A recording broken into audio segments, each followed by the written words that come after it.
हाय, मी प्रज्ञा। मी जरी ऍक्टिंग करत असले तरी अजून बरंच काही करत असते आणि त्यातलाच एक प्रकार म्हणजे प्रोडक्ट रिव्ह्यूज, जे करायला मला खूप आवडतं। सो आज मी तुमच्यासोबत 2 प्रोडक्ट शेअर करणार आहे, जे आहेत lip balms.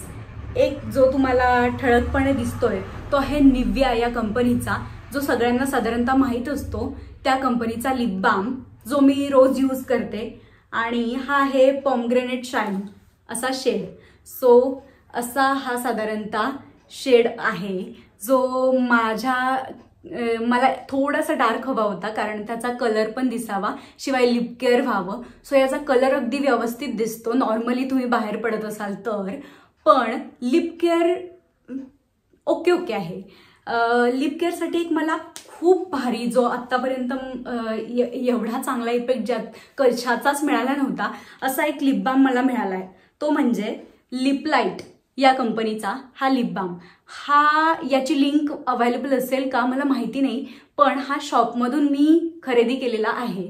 So repair and protect असा lip light moisturising lip balm आहे, जो लिप केअरसाठी बेस्ट आहे। कारण मी किमान 5 ते 7 लिप बाम्स ट्राय केलेले आहेत आणि बाकी छोटे वॅसलिन वगैरे सुद्धा ट्राय केले। वॅसलिन इज बेस्ट, पण तरी सुद्धा जर तुम्हाला ओठांसाठी वापरायचं असेल तर lip light is again best. आणि निव्हियाचा हा लिप बाम जो थोडासा कलर हवा असेल प्लस थोडीशी लिप केअर हवी असेल तर हा बेस्ट आहे।